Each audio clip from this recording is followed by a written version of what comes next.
Brian, we're being joined by a guy who started right here in New England. He got to the big time with WWE, and now he's heading back to the big time again with his fantasy sports podcast called I Left My Wallet, and Greg Polanco. And we'll have to talk about that name there. He is a former heartbreaker, a former heartthrob. He is, from what I understand, a current George McFly lookalike.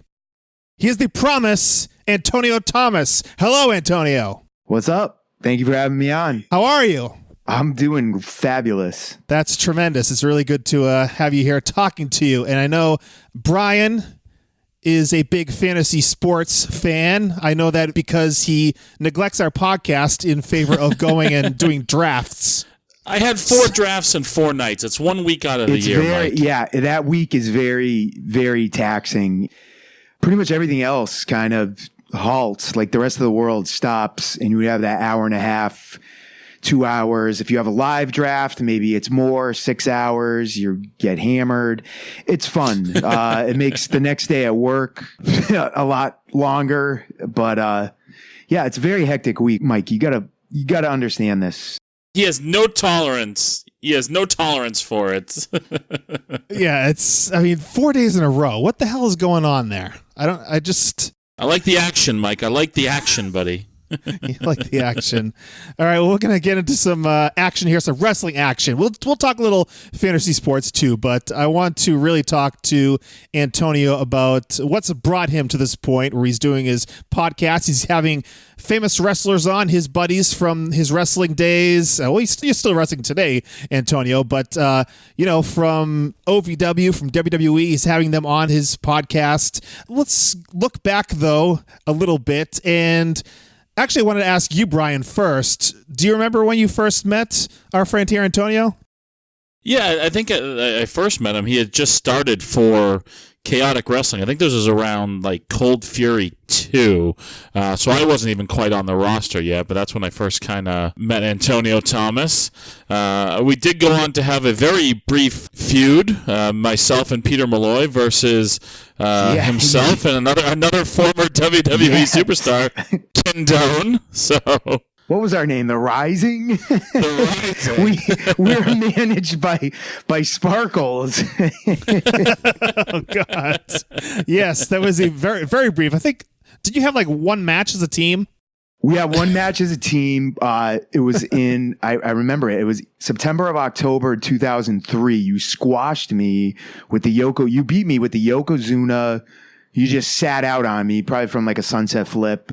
Yes, I remember that. I remember we had the match. We had a singles match in EWA, which was much better than the tag match. But I was trying to remember what other matches we've had together, and now, absolutely, how could I have forgotten? Well, it was an instant classic for sure.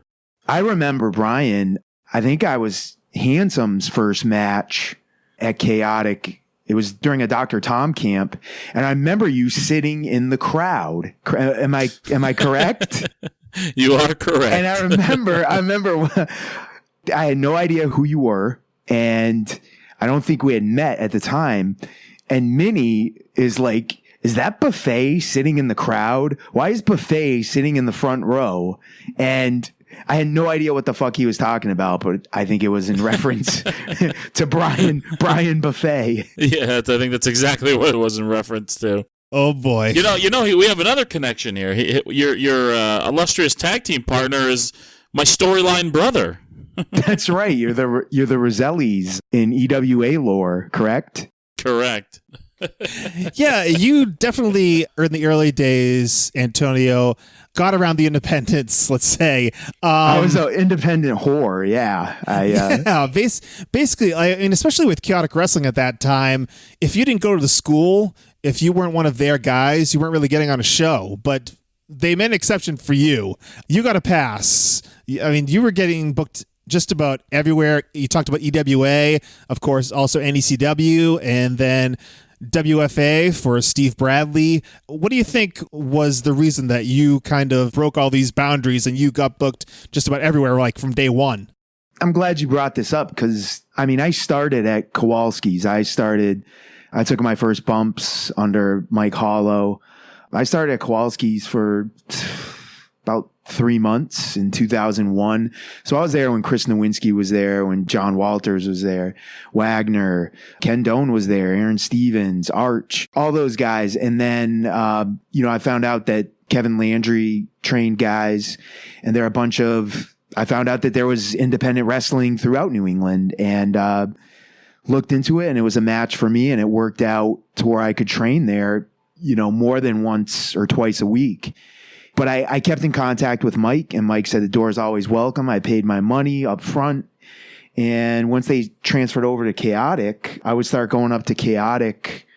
I'd say about once a month or so, I'd go up there. And I think this is before Steve Bradley opened up. And I just would do all the Dr. Tom camps. And I did the first one for Mike Sparta. And then a couple months later, Chaotic brought Dr. Tom in. And that was when I got booked there. I think Ben got a hold of me, and I kind of met the Chaotic guys through the EWA shows, which I started doing. That's kind of how it happened. And I remember back then it was you work for NECW and WFA, or you work for EWA and Chaotic, because they kind of they worked together and not running the same dates. You also had a lot of people that I remember, like Wagner took so much flack for traveling outside New England, and Dr. Heresy took so much flack for traveling outside New England. And a lot of, Wagner was ahead of his time, 15 years ahead of his time, with a website and selling t-shirts and selling 8x10s. Back then, people just thought you were a mark for yourself, and it was a business. And I just wanted to show up. I just wanted to wrestle and learn and get better and work as many places as I could. And somehow I just started working for all 4 places at the same time. And then it kind of came to an end when, ironically, with our match, me and Ken's match with Brian. that was it, huh? One match with a Kingpin and you're done. Well, I'll tell you, I think it was Ben wanted to make me the New England champion. And, I just started working everywhere. And the first kind of quote unquote heat I got with a promoter for working somewhere else was with Sparta for working an EWA show. And then I'm working all these 4 places, and then I'm doing, Bobby Cruz would run shows and just any other shows I could work. Then you started getting conflicting dates, and it's like, you got to choose, Dr. Heresy wanted to use me on EWA shows, but I started going up and training with Steve Bradley and learning under him a lot. So I kind of veered that way towards his shows and Sheldon's. Steve at that time did not like Chaotic, and it was kind of like he eventually had everyone kind of make a choice, and it was unfortunate. I mean, a lot of guys did at the time, and, he made me his champion and always put me in good matches, good work. I was learning, I was getting better. I was going up and training with him. And so I made the decision to go with him and to continue working with NECW. Looking back on it, I mean, I should have just said, no, I'm just going to, I want to work everywhere and get better. And, but it was just one of those things you learned from. And that was the last match I worked for Chaotic at that time. So that's kind of how working for all 4 places ended.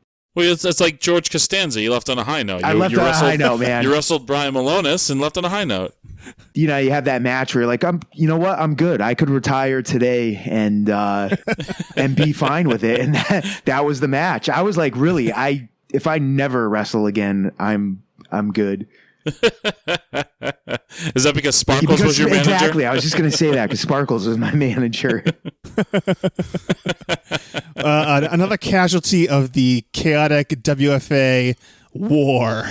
We talked about it. So ridiculous. Yes. Just not just between those two, because I have no bad things to say about anybody. I just showed up, want to have the best match possible, and just learn, get better, have fun. It's just so stupid between shit like that. And I don't really work in New England, but I hope it doesn't go on anymore. I'm sure it does, but it's not like it used to be. There really isn't a lot of that. I think there maybe was like a thing out in Western Mass recently, but I think it's pretty much dissolved though, for the most part. Sean Burke will send me screen pics of group chats and stuff, and I don't deal with it. So stooged out Sean Burke. yeah, I did. He's retired, man. He'll Can we bury Sean Burke? I'd like to bury Sean let's Burke. bury Sean Burke. He just texted me saying this might end up being one of the worst football games ever played between Houston and Cincinnati on right now. Oh man, yeah, I don't even have it on yet. Yeah. Oh, we're missing football for this? Yeah. I know you're broken up about it, Mike. We talked about it with Brian Fury and Alex Zarian. We had them on to talk about Steve Bradley a couple months back. And, I mean, obviously everyone talks about Steve Bradley's training. What did you get out of working with Steve Bradley at the Top Rope Wrestling Academy? I got the psychological aspect of it. It wasn't, I was so focused on moves back then because it was when Ring of Honor was getting hot, and it was, you start having like the Super Indie tournament, and the Super 8 was like the biggest thing in wrestling. So it was like moves. It was like a lot of run and gun, a lot of chain wrestling, and not that there isn't today, but he got me out of, memorizing a match from, beginning to end. Not that I would. I mean, I knew basic psychology and whatnot, but kind of broke me out of that mode of not listening to the crowd and working for myself. And, I'd come to the back at shows and I'd say, how was it? And he goes, it sucked. And I go, did you see it? What? Tell me, and he'd be like, no, I heard it. And then, yeah, he wouldn't so much watch the matches as he would listen to the crowd. So, and then like the matches he would see, he'd critique me on, he'd critique others on. And, he spent a lot of time sitting in his office doing stuff on the computer. He was really one of the first to put up like streaming video and media stuff on his website. I shouldn't say one of the first, but he was really, maybe kind of in the area doing stuff like that. And so, me, Al, Brandon, Eric, Brian, whoever came up there, we'd roll around and whatnot. But then it was when he would come in and teach us about the psychology and the placement and, of a hot tag, of a blind tag, stuff like that. The stuff I picked up later on in OVW and then later on in WWE working with agents and more experienced guys. And that's because he was there. He lived it. He did it. And that's the stuff that I think took everybody that came there, aside from like Scott and Brandon and the guys that started with Steve, but like me, Brian, Eric, the stuff that we got from it was the stuff I just said, was the psychological aspect, working the crowd, listening to the crowd, storylines, getting heat. Steve was great at getting heat, and sometimes the crowds just wanted to kill him, especially in when they run shows in Brian's hometown, and getting blood and doing stuff like that was really introducing us to stuff we really hadn't seen before, and it was kind of taking us to a new level. So you were talking about, learning about hot tags and tag team psychology and stuff like that. And we mentioned this man, like right off the top, Brian Malonis' brother, Romeo Roselli. Yeah. How did you? I thought you meant Playboy Jimmy. Oh, no. Forget the Playboy. So how did you and Romeo Roselli / Johnny Heartbreaker kind of meet up and become friends? Well, John trained at Kevin's. So I met John. John used to come down on Sundays from New York when he was in college, and a couple times training together, as a group. It was, Kid Makazi, Chi Cruz, Johnny Idol, a lot of guys, still around today and whatnot, but guys more so at the time that were doing some stuff. And we got the concept that you had to be in shape. I shouldn't say be in shape, but, have the look that WWE kind of wanted at the time. And we just were both set on moving past the indies and traveling and working as many places as possible, learning. Before I even had my first match, he's like, hey, there's no tag teams. He goes, we should team up. He goes, we kind of look alike. And I'm like, never even taken an arm drag. So that was a time where like you had the SATs were like one of the hottest things on the indies, and there weren't too many tag teams at the time. So I was like, yeah, hey, you know what? If this gets us noticed quicker, then great. And if it opens up doors for twice as many bookings because you're in a tag team that makes you stand out, then, great. We do shows together, and a lot of us from the school would travel together. And, but it really wasn't until I think EWA in 2003, 2004, where we started teaming up regularly here in New England. And I think that's the reason you guys got noticed, not only because the fact that you're working as a tag team, it's the look that was something that WWE would be after. And I know that's probably how you got through to Chaotic Wrestling. I know because Chaotic wanted to be, the kind of pathway to WWE. So I'm sure that's part of the reason maybe that you broke into Chaotic when a lot of people couldn't. Speaking of WWE, what was the first opportunity that you had to kind of speak to WWE or do something with WWE? Really just through the Dr. Tom camps. And, I'd see the Chaotic guys go to TV and other guys get called for TV. And I'd be like, fuck, I want to go. I want to like at least get in that ring once. And, I remember Steve and, some other people would say, just wait, you're not ready yet. Just wait, I'll tell you when you're ready. And, I never said anything to Dr. Tom. I did. People used to laugh at me and kind of say, oh, they're all Dr. Tom camps are the same. But I just wanted to show them something different every time. I knew they're like, oh, you're just going to do 5-5-5 drill and then man in the middle drill and blah, blah. And I just wanted him to finally say, hey, I think you're ready to go to TV. And then, the things that I had been learning with Steve and working as his champion and doing some storylines, he's like, you're ready. So anytime you want to tell Dr. Tom, tell him. And Steve had Dr. Tom in for a camp in June of 2004. And, I said, Tom, here's a tape I have. It was a match of me versus Chi-Chi Cruz. He goes, I don't need to see this. I know what you can do. And he goes, we're in Manchester and Providence in 2 weeks. He goes, I don't have anything available, but if something comes up then and in the future, he'll definitely let you know. And he called me a couple days later and said, be in New Hampshire and Manchester and Providence. And I got signed right there in Manchester. Yeah, I was going to say, your signing is something of like lore in the area. So, and I think we've actually referenced it on this podcast before. I want to hear it from you. I want to hear what the actual story was. How did it go down? Was it as cool as the legend would have you believe? Does this legend have a Seinfeld like name? Does it go by anything?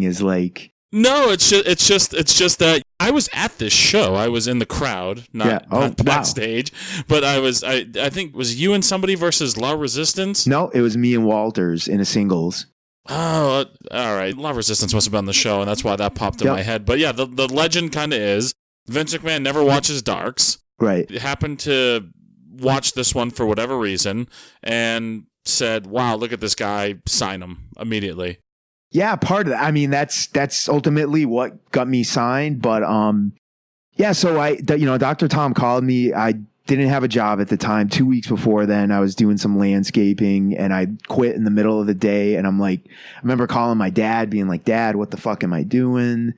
I just want to wrestle, blah, blah, blah. I was so I was working as a special needs para at a middle school and like that, but I just wanted to wrestle. So I was living with my mother at the time and went to the show, went to New Hampshire, stayed with Alex Arion the night before because he lived about 5 minutes away. I had a slice of pizza, which was rare for me. We watched the WWF pay-per-view, I think, which was in Boston at the time. Yeah, just go to TV. And then when it came time I had never been to TV before. So Arch was there, Luis Ortiz was there, John was there, and then Carlito was there. He wasn't on TV yet, but he was doing Darks. So he was kind of the fifth with us. So I just kind of, hey, let me know when we go down to the ring to work out. So one of them came to gut me. We got changed up, went down to the ring, and the 5 of us were down there. Arn said, all right, who's here for a tryout? We raised our hands, not Carlito. And he goes, all right, 2 people, get in the ring. Show me what you got. Louis and Arch slid in first. In my mind, I was like, I wanted to go with John because John and I think up to that time we had wrestled probably about 10 times between Chaotic and mostly EWA in Maine and in Southbridge. So we had a good chemistry. We both liked to mat wrestle and we just worked well together. And so John and I go in there and Arn's like, okay, you points at me and goes, you look like a baby face. John, you look like a heel. So pointed at me, you be a heel. John, you be the baby face. Go. So we just had, basic match, and 5 minutes in, he's like, stop. And he goes, John, I know you, but you, I don't know you. And he starts asking me questions, how many matches I had, who trained me. And he goes like, all right, I think we got something here. And he goes around, I think he went to Johnny or somebody and said, let's get these 2 a dark. And he came back and he goes, I'm going to try to get you 2 a dark. Just do what you did right there. I'm going to give you guys 8 minutes. So I'm like, fuck. We're like, I'm great. So we didn't even have an agent. John was up. I think he beat me with a crossbody. But we just had a solid basic 8-minute match, headlock routine. I belly to backed him for some heat, whatever. And I just, the minute I got out there, I would get so nervous on indie shows. Even now, I get very, not anxious, but just very like smaller crowds. Just, I get very kind of nervous, more nervous than I should. But bigger crowds, like when I first got out there, it felt normal to me. It felt right. I wasn't nervous. I played to the camera. I did everything kind of that WWE wants to see. And I get to the back and Arn was sitting there. I looked at him and, how was it? And he shakes my hand and nods like Arn does and goes, congratulations, young man. He goes, you might have just got yourself a job. And he goes, sit tight. And I'm like, oh, fuck. I think that went well. So I walked back down from the gorilla, and Edge and Victoria were like, oh, how did it go? Blah, blah, blah. And they were awesome. They were so nice. They're giving feedback and whatnot. And, they're like, go to the back, change up, whatever, get cleaned up. So me and John went to the back just talking about the match. It went very well. And, I have one boot on, and John Laurinaitis points at me and goes, I want to see you when you get a chance. So you hop out there one boot.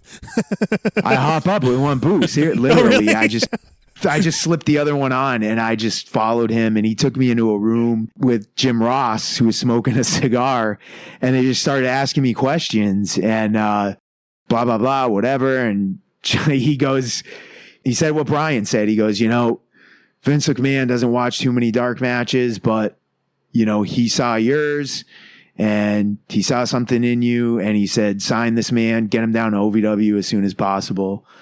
And he goes, if you want to put your teaching career on hold, we like to sign you to developmental deal, $750 a week.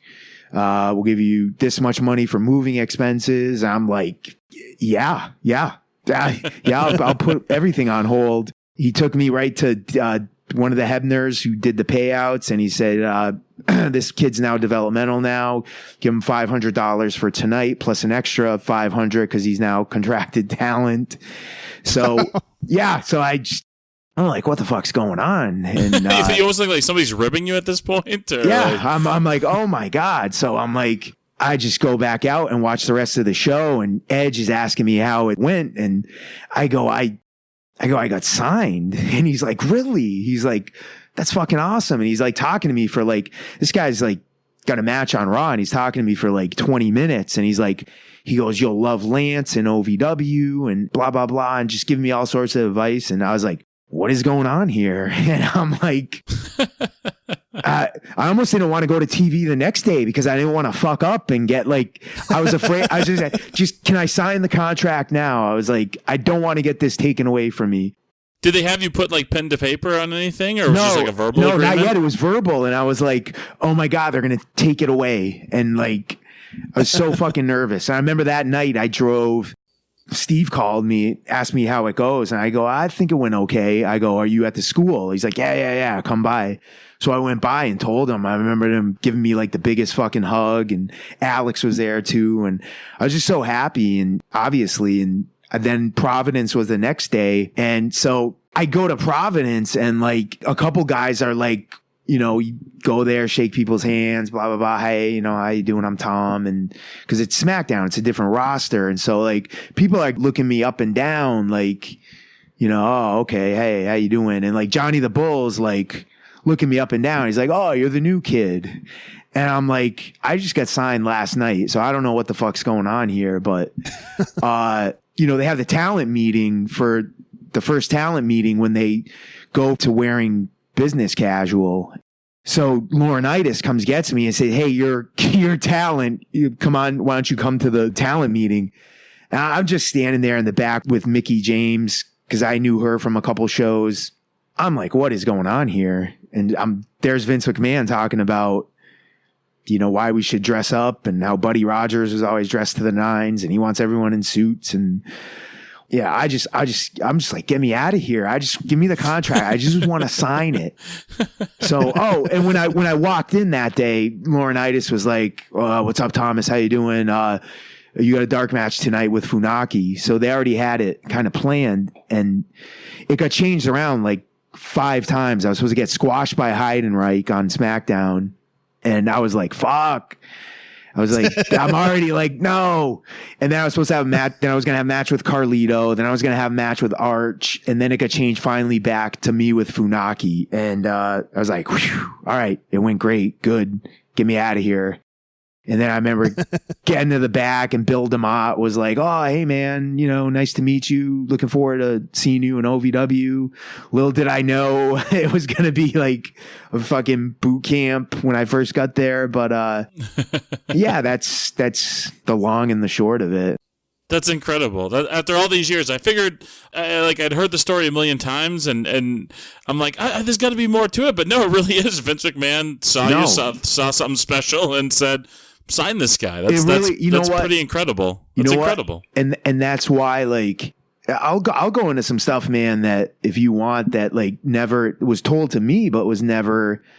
It was like the whole Heartthrobs thing left me with such not a bad taste, but me wanting to like redeem myself, because I'm so blessed that I got a chance to be there, with such a horrible gimmick and introduction, and almost get a year out of it. There, Bill DeMott, Lance Storm, throughout my time in OVW, before we started teaming up, were like, hey, they got something for TV. Just be ready. They got something for you. And this was after The Office came down, and they really liked the promo. I did a whole Promise Thing promo, and Paul Heyman loved it, and Stephanie loved it, and Jim Cornette. He goes, this was before I was on OVW TV, and he was like, I gotta get you on OVW TV right away. Laurinaitis came up to me and said, we got to get you on WWE TV right away. So I was like, all right, okay, fuck. This is like right when you first got down there? No, this was in November. I got down there in August, and wasn't really doing anything. It was miserable. It was a new, I wasn't used to the Southern slow lifestyle. It was the first time I was really away from this area, away from home. Even though I had, John there, John had moved down there as a non-contract a couple months before.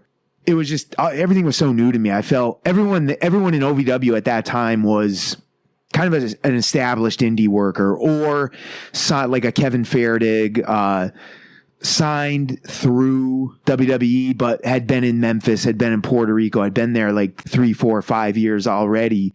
For like 4 months, I was the new guy because they weren't signing a lot of guys. I think Aaron Aguilera and Chad Wicks came in before me, like 3 months before. Then it was me, and then it was another 5 months before someone else came in. So it was like I was the quote unquote new guy. It was very awkward for me at first, and I remember wanting to quit like so many times, like because it wasn't fun. It was training under Lance Storm was great, but at first training under Bill DeMott, he was brought there to kind of run us through the ringer and see who had what. And eventually, once you got to know Bill, he was, we ended up having like a really good relationship. But not knowing him and being thrown in my first 2 weeks, having him there was really, it was a shock to everybody's system. I didn't realize he was in OVW as a trainer. I never realized that. Yeah, my first 2 weeks there were his first 2 weeks there. So, I mean, we had some 5-hour practices, 6-hour practices where it was like a boot camp. It was kind of like what they do at the Performance Center for tryouts. And, you know, guys like Nova, guys like, trying to think who else, you know, guys like Johnny Jeter, who's there 4 years and established.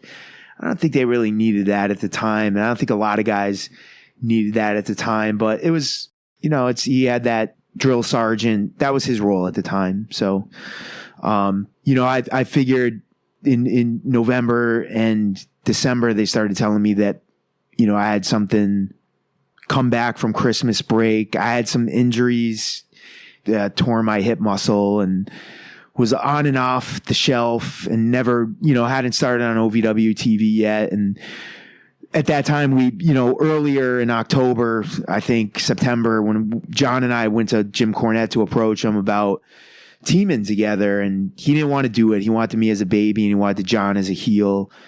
And then like 6 weeks later, he comes back to both of us and says, I got it. I'm teaming you up. It's perfect. He goes, I got a tag team I've been wanting to do for 20 years. It's called the Heartbreakers. You two are perfect for it. And I want you to get red feather boas, and I want you to get hearts and lips on your boots, and I want you to be like the Fabulous Ones. And it was like straight out of like Mid-South in the 80s, you know. And I'm just like, John's kind of like liking this because he's, you know, if you know, he's your brother, you know, yeah, John is we grew up very much the showman of the team. And me, I was, you know, anybody that, you know, knows me and especially knew me at the time knew that was the furthest thing from me. So, you know, and then it's like, oh, I'm going to give you this little black manager. He's going to be a pimp. And it was Mo Green, who was the cat, Ernest Miller's butler on TV for a little bit. And, so I was like, what the fuck is this? And it was like a LSD trip or something. And, we started with that and we started to make a buzz. And then that's kind of when I didn't hear any more about me getting brought up at least to do darks or getting a look as a single. So I don't know.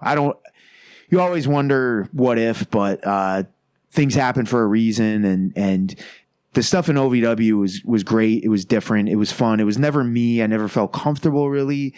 We just got brought up way too early. And I wish we could have had, you know, 6 to 8 months to really learn tag team wrestling and to kind of learn to be heels and learn to be, you know, because just so much was thrown at us in 2 months. And I was going back to the tag team stuff, learning with Steve. I literally was like learning tag team wrestling, you know, live on TV and on the house shows. And I can't tell you how many house shows I would fuck up something, some tag team nuance or subtlety, and just, you know, wanted to dig a hole for myself in the back when you get to the back, and the agents, they don't want to tear you down, but it wasn't exactly like, come on, man, what the fuck? You know, it was just, it was all new to me. And, cause I had been mostly a singles on the independents. And when we did do tags, it certainly wasn't, you know, a typical WWE style tag. So. But down there, you guys were like, the gimmick really was successful down there, right? Yeah. The gimmick was, you know, Danny Davis, the owner, the man who created OVW,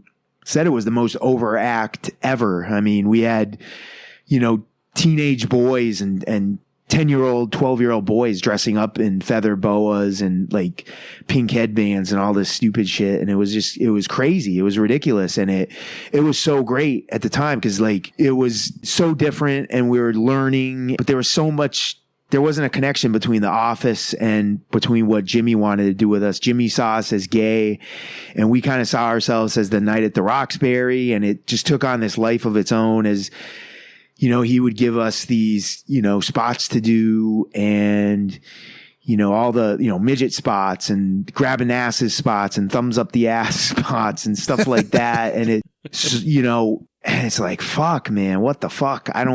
I lost myself, you know. I was like, what am I? Am I a heel? Am I a baby? Should I wrestle? Should I do this shit?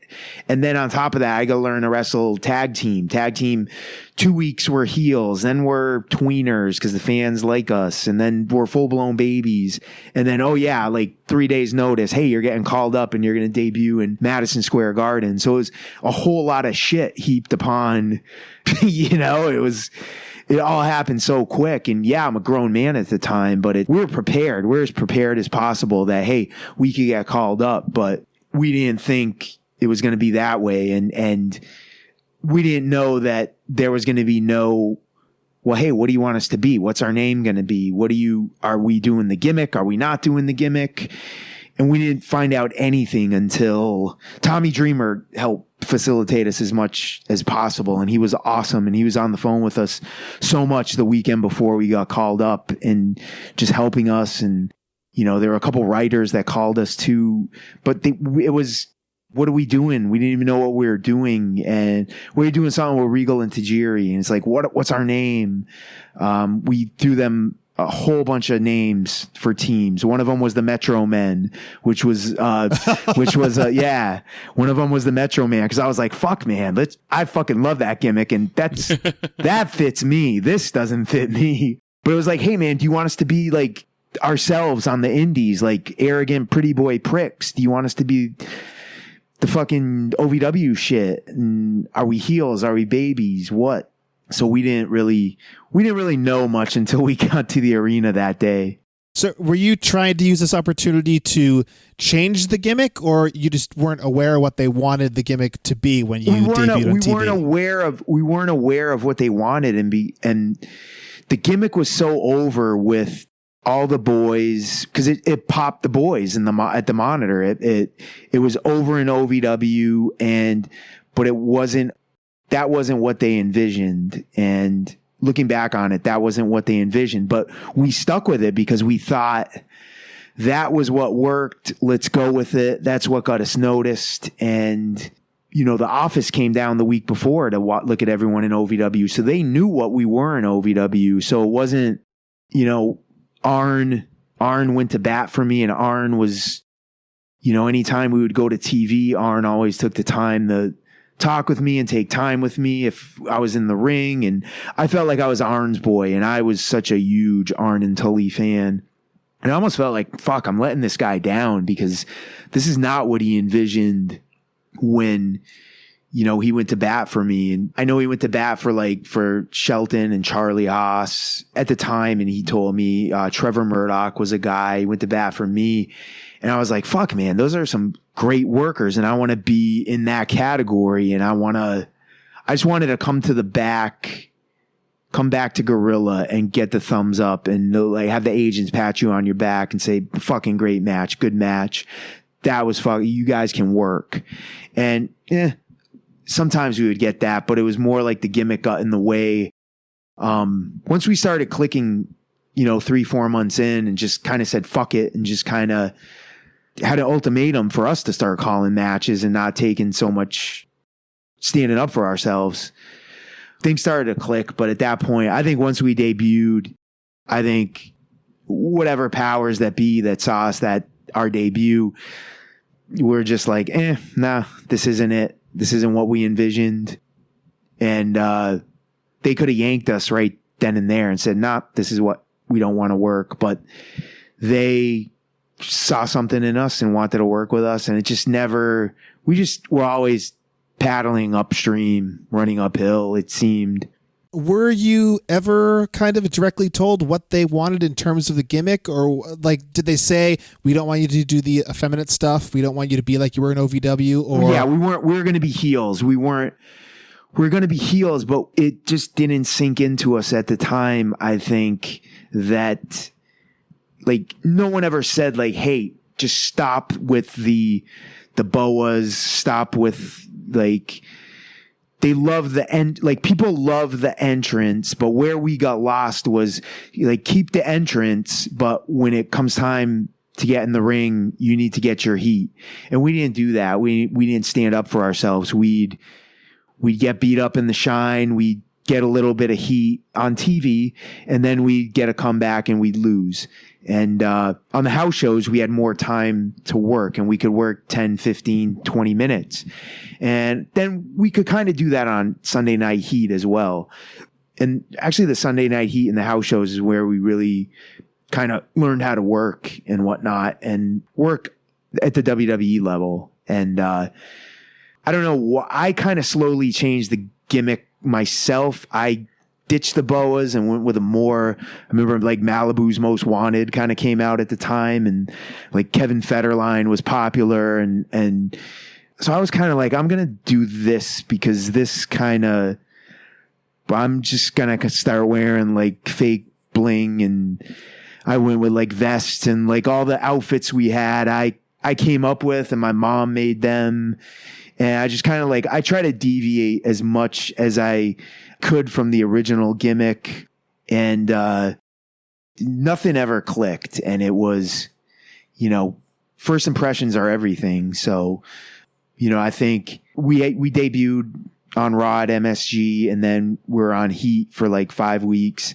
Then we're back on Raw in a tag team title match. I think maybe if we came back the next week on Heat and changed something, I don't know, we could have gotten it easier.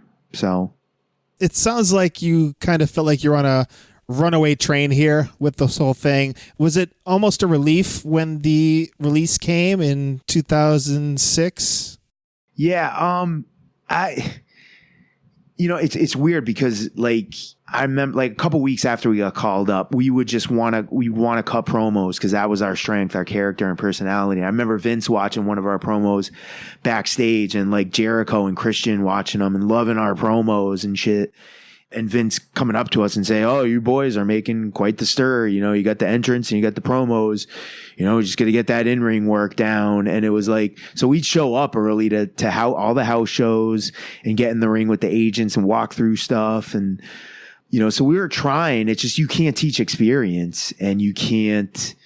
It was kind of the best day of my life, kind of. And it was not, I shouldn't say it's the best day. It was like a relief, and then it was like the worst day of my life all at once, because I could like breathe again, and I think John and I eventually got to the point where we're on different wavelengths, kind of like we could communicate in the ring without just giving each other a look or a nod. But I just think there were times where you're with this person every day, all the time, traveling, you know, rooming together and whatnot. And eventually, you just get sick of each other, and you get on different wavelengths, and it was just kind of a relief. I was like, I can do my own shit, and I can just be myself again. And that's all I ever wanted, really. And anytime I had a singles match there, I felt like myself.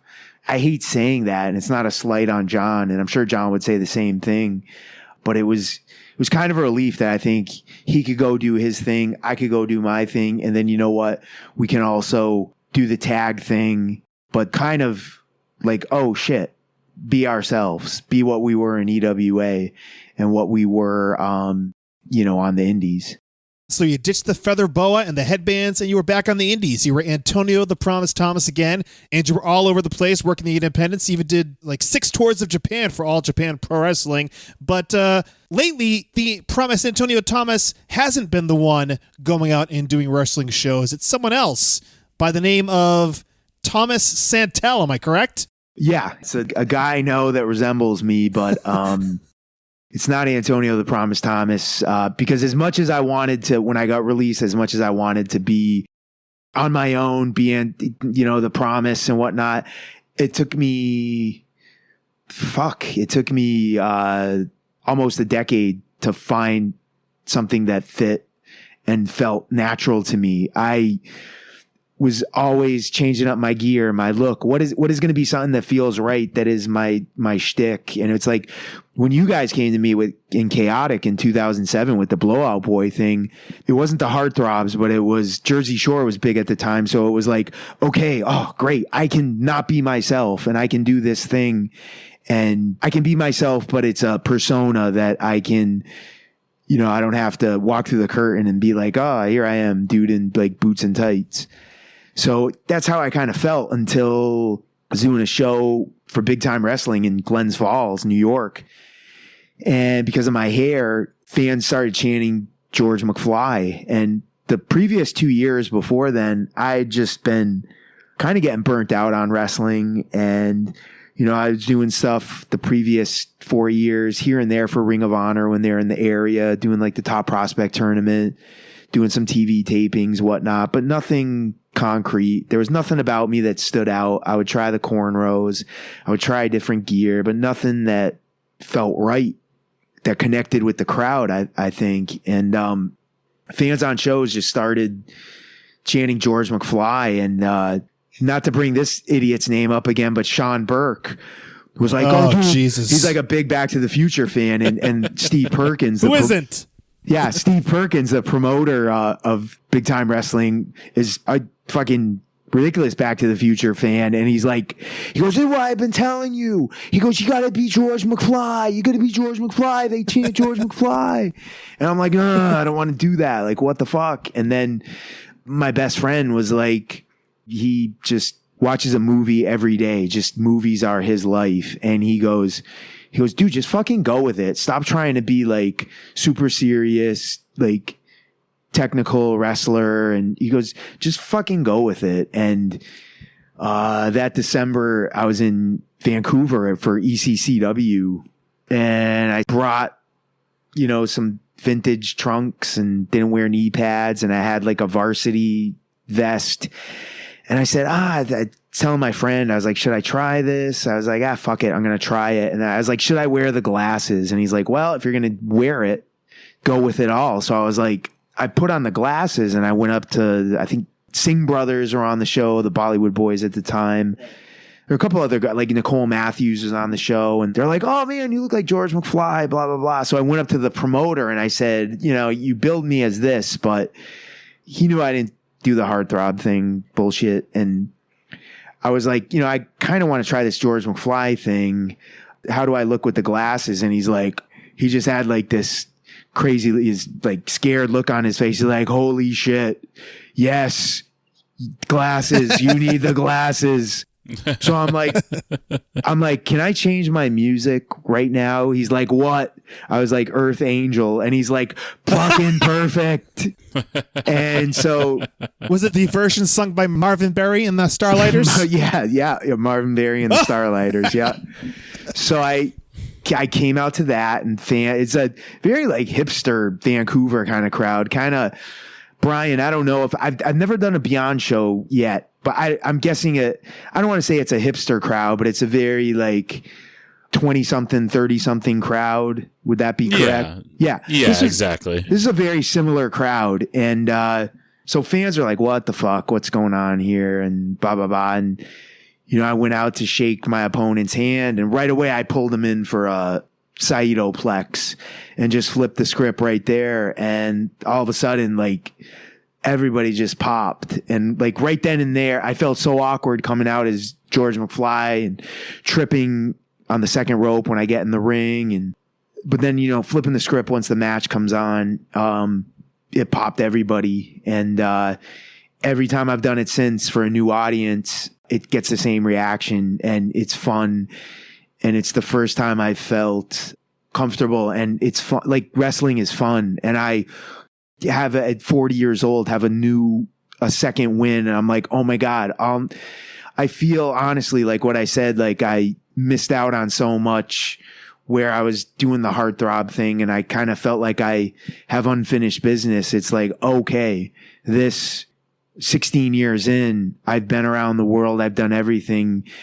The old saying is where you stop caring, and when you stop giving a fuck, that's when things start to click and you come across things. And it was like, it took hating to do shows, not wanting to do shows, and taking a lot of time off, and just saying, if I never wrestle again, I am perfectly content and fine. And, you know, coming to this where now I feel like I'm in 2001, 2002 again. I want to get this out there and get this seen by people and by prominent places like, you know, like Beyond, like, you know, the AIWs, and take it outside more than New England, and kind of I don't know about redeem myself, but just kind of have fun being myself with something I feel comfortable in.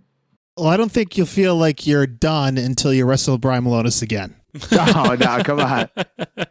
It's got to come full circle, right? No, absolutely, man. I'd love to do it. And, I haven't worked with someone like Brian where I think we could have a hell of a match and see how it's a challenge to me. Oh, how am I going to play this to a new crowd, a crowd that hasn't seen me? And then now with, a guy Brian's size and utilize the things that he can do best. And man, I would love that. That's what I'm looking for. That's what makes it fun and exciting for me. And I found a new love for wrestling and seeing all the way indie wrestling is more popular than ever. And seeing, last year, the Cruiserweight Classic really got me loving wrestling again and wanting to do this and kind of be in this position where I'm in now. And yeah, it's really exciting. It's just a matter of getting it in front of the right people. It's like very interesting. I think people like listening to this might be kind of they're like, what the fuck? Like, yeah, they're like, what the fuck? This is yeah. It took you this long to be super comfortable to enjoy wrestling as you have been enjoying wrestling, and it's good to hear. But it might be like a shock to some people that maybe all this time you weren't really comfortable with the things you were doing with the heartthrobs and stuff like that, and now you finally found something that you can do both. You can be the funny guy, you can do the jokey, wacky stuff, and you can also, when the bell rings, you're a wrestler, which I know you love to get down there and do some intricate mat work and stuff like that. So it's the best of both worlds for you, and I'm really happy that you're finally really enjoying what you're doing out there. And that's what wrestling is. It's supposed to be fun. It's supposed to be enjoyable. We're supposed to have fun with it, and it's a good thing that finally this is this is your path now. This is what you're doing, and that's what you're enjoying. And yeah. Yeah, and you said intricate mat work, and it's a lot of these matches haven't had intricate mat work because of either getting the character over and then whoever the crowd is. And it's a lot of times I knew who my audience was, but I was selfish and I wanted to do something for myself or for me and whoever I was in the ring with. I missed the boat on a lot of chances I had in Ring of Honor where I didn't just go out there and just throw everything and have a get over. What is going to get me over with these fans and not be I'm going to do these subtle things that a 15-year vet or the booker might see and whatnot, but that maybe the crowd might not pick up on and just throw caution to the wind and do that. And now it sounds ridiculous, but knowing who your audience is, whether it's, the promoter, whether it's, the fans in the crowd, it's always the fans, but knowing who you're wrestling for, whether if it's for a job or if it's just at a show for a specific audience, Tom Lawler, I guess, I could have intricate mat work there, but he's a friend of mine that I've trained with before, and he's a UFC fighter. Yeah, I want to. He's ducking me, Tom. He's ducking you. He's a huge fan of you, man. Yo, you were in the Overweight Classic. I don't know if you knew that. I am aware of this. You and fellow New England stalwart Max Smashmaster. He made it to the finals, man. I think you got. What round did you make it to? Actually, I think I lost to him after he politicked his way into the next round. We need some redemption. I call. There's a video online that we posted where I called Tom Lawler out for taking shots at me with the Brian Buffet character. Michael edited the video to make it look a certain way, but I called him out.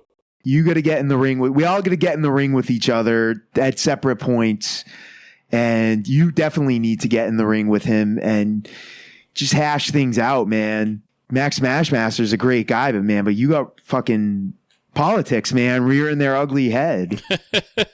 I was robbed. Well, Antonio, there's no politicking in the podcasting game, and now you have your podcast. We talked about it at the top. I left my wallet in Greg Polanco. What the hell does that mean? I'm a huge hip-hop fan. I love, obviously, Tribe Called Quest. And anybody that knows me, I don't know, I just kind of beat to my own drum. You can call me a weirdo. I don't care. But I'm just, I always like underground, off to the center type things. big hip hop fan, mostly like underground hip hop fan, not the shit they call hip hop today.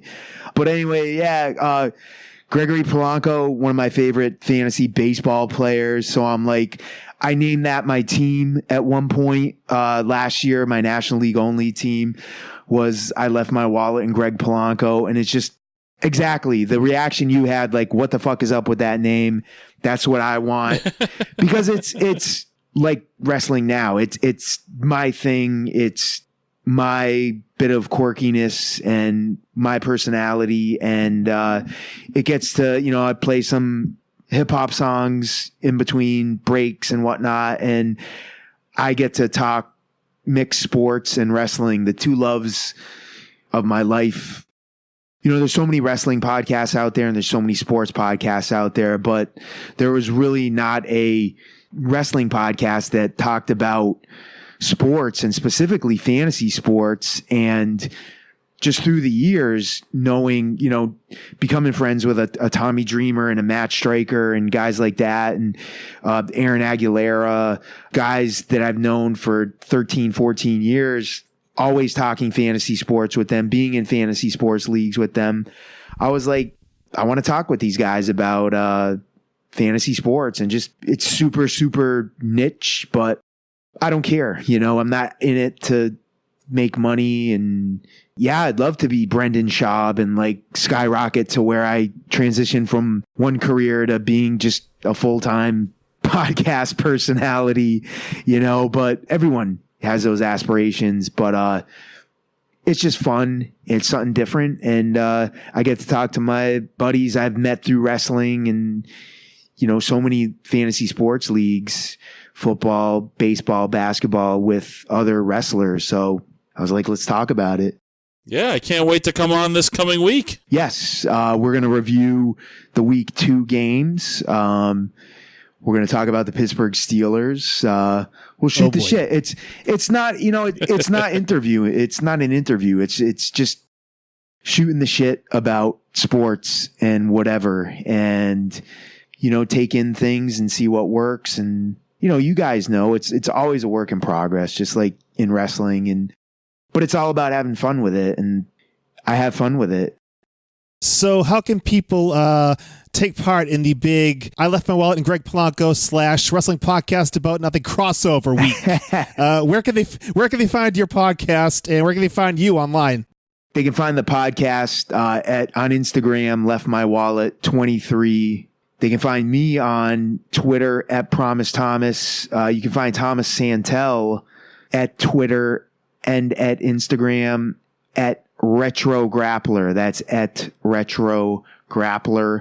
All right. Yeah. If you're and the podcast itself is on iTunes, Podbean, right? iTunes, Stitcher, Podbean, Google Play. So it's for all formats. If you're a worker out there, now it's football season, so everybody plays fantasy football. So, if you're a worker out there, if you're interested, if you have my number, hit me up. If you want to hit me up on Instagram or on Twitter, let me know and we'll get it done. And, we're going to have Brian on this week, and the big Left My Wallet in the Wrestling Podcast About Nothing crossover week. It's fantastic. It's going to be amazing. And really appreciate you, Antonio, coming on, spending some time with us, talking about your story and everything. A lot of fun, a lot of interesting stuff, and look forward to catching you and the Kingpin on I Left My Wallet and Greg Polanco this week. I'm looking forward to it as well, man. We're going to talk about Le'Veon Bell getting back on track week 2, because I have him in 2 leagues. So, yeah, it's going to be fun. I can't promise that if it's a bad fantasy / bad Steelers week that I won't be a little salty. We're all salty, I guess, in some way. And we're all grizzled. We really are grizzled veterans now. Veterans, I don't know about what, but it's like life, man, life. Life, man, life. We're so beat down. It's like downtrodden. And hey, at least we're not Mike Crockett. Oh. Well, on this note, I guess we'll move on. Thank you very much, Antonio, for spending some time with us tonight. Thank you guys for having me, man. Thanks, buddy. For more on the Wrestling Podcast About Nothing, subscribe to us wherever you get your favorite podcasts or find us on our website, thewpan.com. That is thewpan.com.